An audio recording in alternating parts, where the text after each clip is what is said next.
यह वीडियो आप सभी के लिए बहुत इंपॉर्टेंट होने वाली है क्योंकि हम इस वीडियो में ह्यूमन हेल्थ से रिलेटेड कुछ बेसिक पॉइंट्स जानने की कोशिश करेंगे जो कि आपको पता होने चाहिए। ये सभी पॉइंट्स आपको आगे तक काम आएंगे। तो वो बेसिक पॉइंट्स मैं आपको बता देता हूँ जिन्हें हम आज कवर करने वाले हैं। तो यह पॉइंट्स है blood pressure, pulse rate, oxygen level, CT score एवं ब्लड। ये सभी जानकारी आपको आगे बहुत मदद करेगी। तो सबसे पहले हम बात करते हैं ब्लड प्रेशर की। तो देखिए, ब्लड प्रेशर क्या होता है।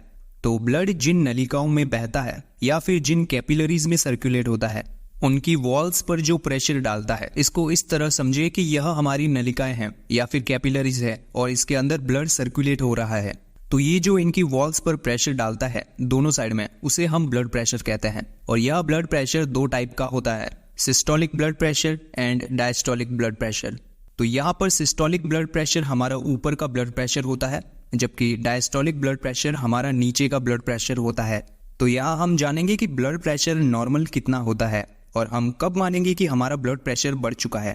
तो अगर किसी का सिस्टोलिक ब्लड प्रेशर यानी कि ऊपर का ब्लड प्रेशर अगर 120 या उससे ज़रा सा कम है एवं डायस्टोलिक ब्लड प्रेशर यानी कि नीचे का ब्लड प्रेशर अगर 80 या उससे थोड़ा सा कम है, तो यह blood pressure normal blood pressure माना जाता है। अगर किसी का ऊपर का ब्लड प्रेशर यदि 120 से 129 है और नीचे का ब्लड प्रेशर 80 या इससे ज़रा सा कम है, तो यह एलिवेटेड यानी कि थोड़ा सा बढ़ा हुआ ब्लड प्रेशर माना जाता है।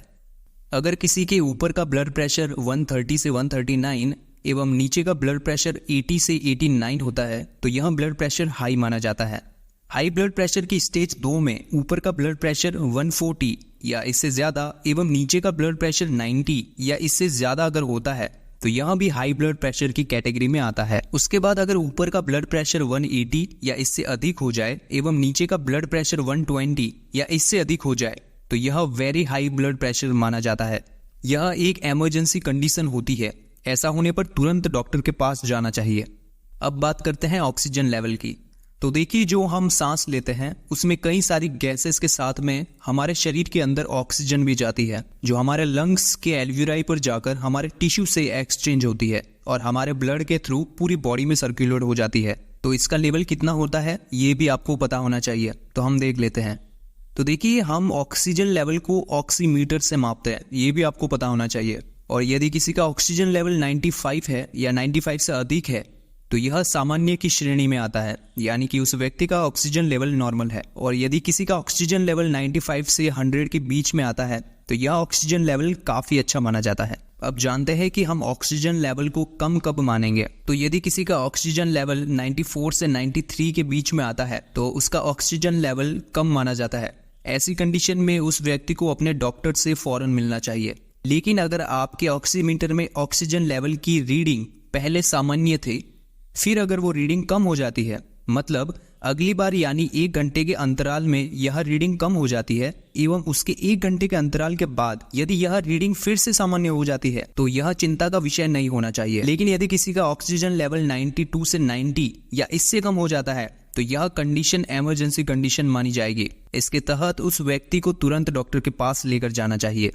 अब बात करते हैं पल्स रेट की। तो देखिए, ये भी किसी हेल्दी पर्सन की हेल्थ को मेजर करने के लिए बहुत ही अच्छा क्राइटेरिया है। हम जानेंगे कि किसी नॉर्मल पेशेंट का या व्यक्ति का पल्स रेट कितना होता है। तो देखिए, ये होता क्या है, हमारा दिल या हमारा हार्ट 1 मिनट में जितनी बार धड़कता है उसे हम पल्स रेट कहते हैं। नॉर्मली ये 72 से 75 टाइम्स बीट करता है। तो देख लेते हैं। तो यहाँ लिखा हुआ है 72 पर मिनट, यानी कि यदि किसी पेशेंट का या व्यक्ति का हार्ट 1 मिनट में 72 बार बीट हो रहा है, तो इसे हम अच्छा पल्स रेट मानते हैं, यानी कि उसका पल्स रेट गुड है। और यदि किसी का 60 से 80 के बीच में पल्स रेट आता है, तो उसका पल्स रेट नॉर्मल है। लेकिन यदि किसी का पल्स रेट 90 से 120 के बीच में आता है, तो उसका पल्स रेट काफ़ी बढ़ा हुआ है। तो ये भी आपको पता होना चाहिए। अब बात करते हैं हम शरीर का तापमान यानी कि बॉडी टेम्परेचर। ये भी जानना आपके लिए बहुत इंपॉर्टेंट है कि हमारे शरीर का टेम्परेचर कितना होता है। तो देखिए, इसे हम थर्मामीटर से चेक करते हैं। और यदि किसी का बॉडी टेम्परेचर 92 से 98.6 के बीच में आता है, तो उसे बुखार नहीं है, यानी कि उसका नॉर्मल बॉडी टेम्परेचर है। और यदि आपको किसी का बॉडी टेम्परेचर 99 मिलता है, तो उसे हल्का सा बुखार है। और यदि किसी का बॉडी टेम्परेचर 100 से 102 या उससे ज़्यादा मिलता है, तो उसे ज़्यादा बुखार है। तो ये भी आपको पता होना चाहिए। अब बात करते हैं हम HRCT या चेस्ट CT स्कैन की। ये आजकल बहुत कॉमन है और इसमें हम किसी भी बॉडी पार्ट को या किसी भी बॉडी ऑर्गन का डिटेल में एनालिसिस कर सकते हैं। तो यहाँ पे कुछ स्कोर दिए जाते हैं, जैसे कि 0 से 8, 9 से 18, 19 से 25। तो पहले इसे हम समझ लेते हैं कि यह होता क्या है। तो देखिए यहाँ पर हमने लंग्स का डायग्राम लिया है इसे समझने के लिए। तो देखिए लंग्स में 2 साइड होती है, यानी कि 2 लंग्स होते हैं, राइट एंड लेफ्ट। तो आप जानते हैं कि राइट साइड में हमारे लंग्स में 3 लोब होते हैं, सुपीरियर, मिडल एंड इंफीरियर, जबकि लेफ्ट साइड में हमारे लंग्स में केवल 2 लोब होते हैं, सुपीरियर एंड इंफीरियर। तो देखिए यहाँ पर हम इन्हें कुछ नंबर्स देते हैं, यानी कि CT स्कोर देते हैं। तो यहाँ पर हम हर लोब को 5 CT स्कोर देते हैं।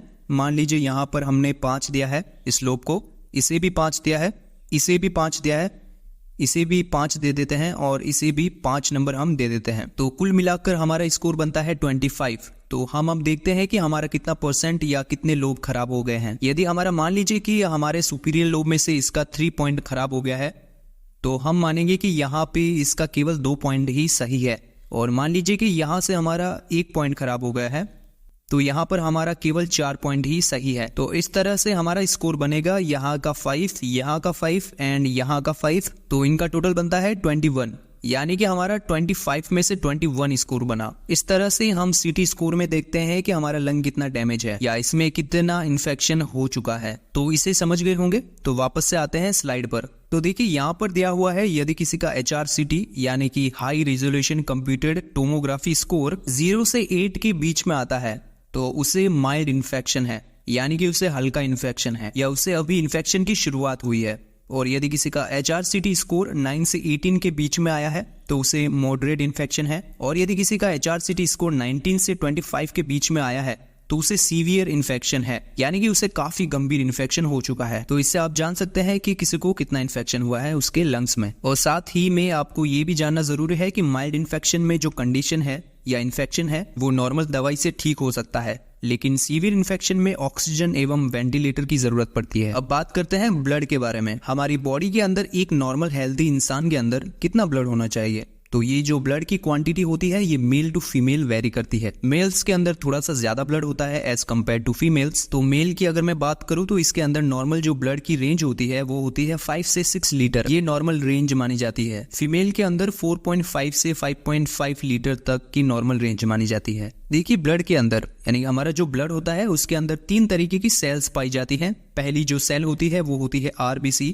दूसरी जो सेल होती है वो होती है WBC और तीसरे टाइप की जो सेल होती है वह होती है प्लेटलेट्स। तो 3 तरीके की ये सेल्स जो हमारे ब्लड में मिलती है। RBC का मतलब होता है रेड ब्लड सेल्स और WBC का मतलब होता है व्हाइट ब्लड सेल्स और तीसरे तरीके की जो सेल्स होती है वो होती है प्लेटलेट्स। तो इसे आप समझ गए होंगे। तो आज की वीडियो में हमने कुछ ऐसे बेसिक पॉइंट्स देखे हैं जो कि आपको पता होने चाहिए, क्योंकि आपको ये सभी पॉइंट्स आगे चलकर काफी ज्यादा काम आएंगे। ये इन्फॉर्मेशन मेल टू फीमेल एवं एज वाइज वेरी करती है, जैसे कि BP, बॉडी टेम्परेचर आदि। तो आज की वीडियो में इतना ही। आपको कोई कंफ्यूजन हो तो आप कमेंट करके पूछ सकते हैं।